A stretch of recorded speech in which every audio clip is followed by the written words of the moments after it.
Hey guys, before I start this video, I have a little self-promotion. If you were watching this on Thursday, November 19th, I am playing in a recital tonight with a doctorate horn friend of mine and a couple other amazing musicians that are great friends of mine. We're doing two trios, one written by the horn player whose recital it is, and the Oazen trio that I've posted clips of over the past couple, or I think I posted one over the summer, and so we're doing the whole piece. It's going to be really awesome, and there's a live stream. I have it linked on my blog, and I will link it down here.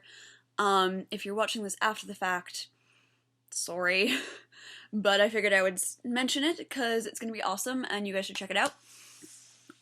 It's also why I'm wearing much more makeup than sometimes. But yeah, so I thought today we would talk about going home for break.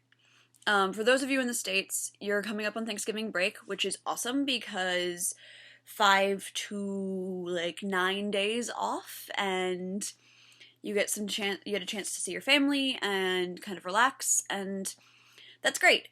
But you still have to work because we still have to go back for at least 2 more weeks, if not 3 or 4, depending on your schedule. And you still have to do exams and performances and everything like that and play in your lessons. So you have to keep up. And that's kind of hard when you're at home, especially when it's your first year home. And your friends from college, your friends from high school are coming back from college, and you just don't really have an idea of how to handle all of it. So, I'm here to help. This also is true for winter break, spring break, any kind of break. It's just kind of like when you're suddenly back at home and you're not in your normal situation, you don't have access to the practice rooms and everything like that. It's harder, I know. The first thing is if you have a wire collapsible stand, make sure you bring it with you. Unless you have a stand at home that's still there. I moved my nice metal stand to Bloomington when I moved for grad school, and so now there's no stand in my house in Cleveland. So I always have to bring home a stand, or else I'm like taping things to walls or like using bookshelves awkwardly, and that's just not worth it. So make sure you have a stand. Make sure you bring home all of your technique books and all of the music that you need to work on for the semester.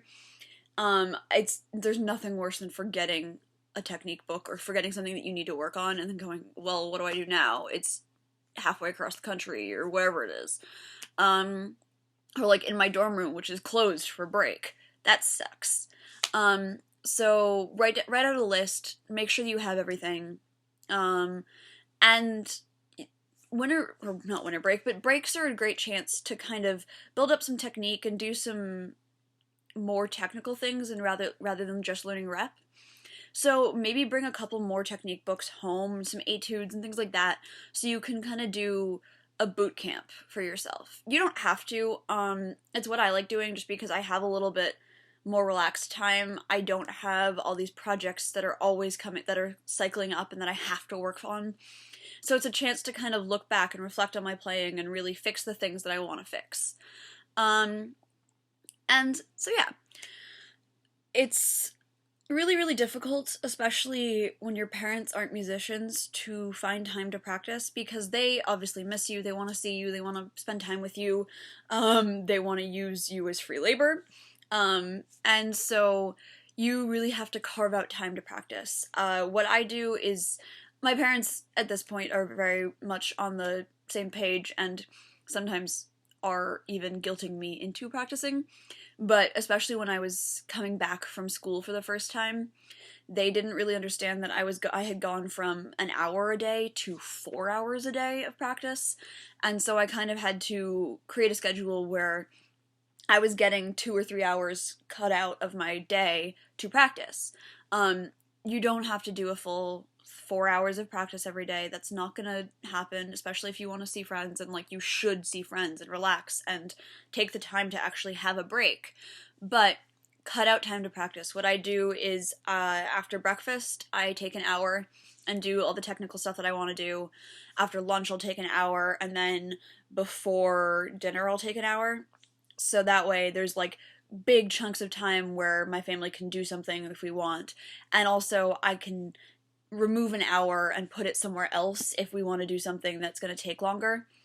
So, like, if we're going to go to a movie or something, I'm going to take that middle hour and put it in my first hour. So I'll do like an hour and a half or 2 hour session then, and then maybe do an hour after dinner instead, just to spread it out and give myself some more time, and also that way I'm not constantly like serenading my family. And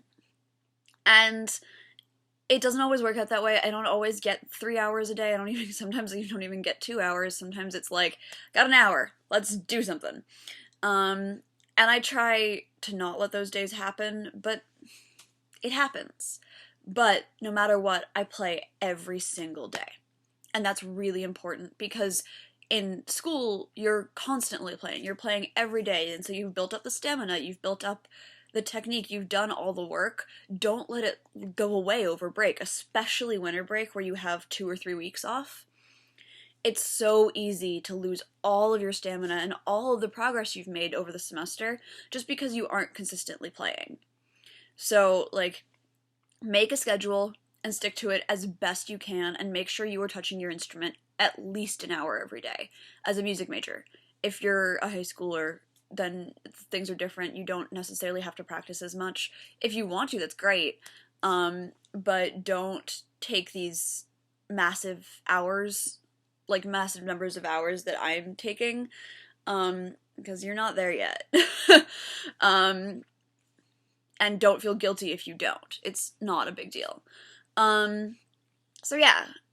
And I think the last thing is you're suddenly back in a situation where you know people are listening. Obviously in practice rooms, you know that everyone can hear you, but there's something to be said about music major and music etiquette where we all know that you don't judge the person flailing everywhere in the practice room next to you because you know you're doing just the same.